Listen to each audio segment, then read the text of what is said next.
Colombia में बैठकर शशि थरूर ने ऐसा क्या कहा, गर्व से चौड़ा हो गया पीएम मोदी का सीना। पूरा देश करेगा शशि थरूर पर नाज। कांग्रेस सांसद की दहाड़ से हिल गई कोलंबिया की सरकार। आखिर क्यों कोलंबिया सरकार पर आग बबूला हुए शशि थरूर? राहुल गांधी को शशि थरूर से क्या सीखना चाहिए? जब भी आई देश पर बात, शशि थरूर के भड़के जज्बात। पहले देश उसके बाद पार्टी, शशि थरूर ने फिर साबित कर दिखाया। पहलगाम का बदला पीएम मोदी ने ऑपरेशन सिंदूर से लिया।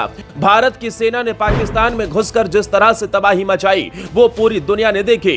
किस तरह से हमारे देश के सैनिकों ने पाकिस्तान को घुटने टेकने पर मजबूर कर दिया। आपको बता दें, ऑपरेशन सिंदूर की सफलता के बाद पाकिस्तान की पोल खोलने के लिए भारत के सांसदों का एक दल दुनिया भर के अलग अलग देशों में भेजा गया। सांसदों के इस दल का हिस्सा कांग्रेस के सांसद शशि थरूर भी थे, जिनको पीएम मोदी ने खुद चुनकर भेजा था। आपको बता दें, पहलगाम में हुई घटना के बाद कांग्रेस सांसद शशि थरूर ने पाकिस्तान को खूब खरी खरी सुनाई। ऑपरेशन सिंदूर के बाद जब विपक्ष मोदी सरकार पर सवाल खड़े कर रहा था, तब शशि थरूर सरकार के इस कदम की जमकर तारीफ कर रहे थे। मोदी सरकार के इस ऐतिहासिक फैसले की थरूर ने जमकर तारीफ की, जिसके बाद बीजेपी सरकार ने दुनिया भर में भेजने के लिए सांसदों के दल में स्पेशल थरूर को चुना। आपको बता दें, बीते गुरुवार सांसदों का यह डेलीगेशन कोलंबिया पहुंचा, जहां शशि थरूर कोलंबिया सरकार पर आग बबूला हो गए और जमकर बरसे। इतना ही नहीं, अमेरिकी राष्ट्रपति डोनाल्ड ट्रंप को भी शशि थरूर ने आईना दिखाते हुए बहुत बड़ी बात बोल दी। शशि थरूर ने जो कहा, उसके बाद पूरा देश उन पर नाज करेगा। यहां तक कि कांग्रेस का सांसद होते हुए भी आप कहेंगे सांसद हो तो ऐसा। शशि थरूर ने डोनाल्ड ट्रंप को कैसे आईना दिखाया, आपको बताने से पहले आपको बताते हैं कि कोलंबिया में बैठकर कोलंबिया की सरकार पर शशि थरूर क्यों आग बबूला हुए। पहले शशि थरूर ने कहा, हम कोलंबिया में अपने दोस्तों से कहेंगे कि आतंकवादियों को भेजने वालों और उनका विरोध करने वालों के बीच कोई समानता नहीं हो सकती।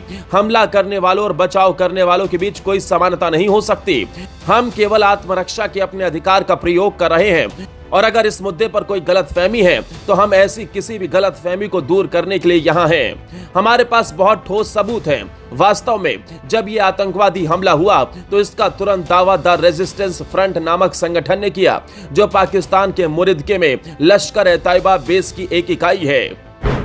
यहां तक तो सब ठीक था, लेकिन इसके बाद शशि थरूर ने कोलंबिया सरकार की क्लास लगा दी। आगे बोलते हुए उन्होंने कहा, हम कोलंबियाई सरकार की प्रतिक्रिया से थोड़े निराश हैं, जिसने आतंकवाद के पीड़ितों के प्रति सहानुभूति दिखाने के बजाय भारतीय हमलों के बाद पाकिस्तान में हुई जान माल की हानि पर संवेदना व्यक्त की।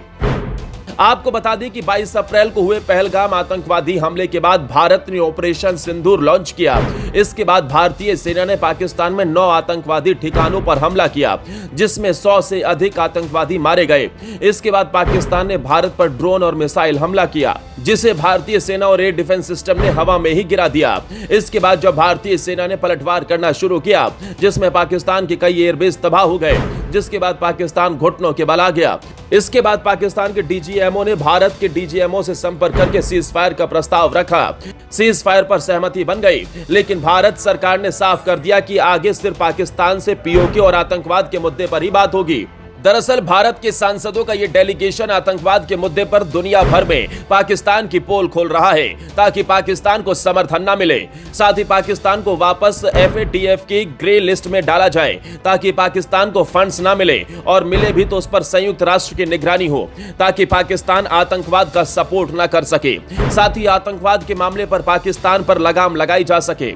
इतना ही नहीं, इस दौरान शशि थरूर ने डोनाल्ड ट्रंप को भी आईना दिखाया। शशि थरूर ने कहा, हमारा भारत शांति चाहता है और यही हमने किया। हमारे बीच में किसी तीसरे देश की कोई मध्यस्थता नहीं थी। सीज फायर का फैसला दोनों देशों में हुई बातचीत के बाद ही लिया गया। शशि थरूर से पहले भारत के विदेश मंत्री S जयशंकर भी डोनाल्ड ट्रंप के दावे की हवा निकाल चुके हैं। दोस्तों, शशि थरूर को लेकर आप क्या कहेंगे? कमेंट बॉक्स में हमें जरूर बताएं। ब्यूरो रिपोर्ट, जेबा 24।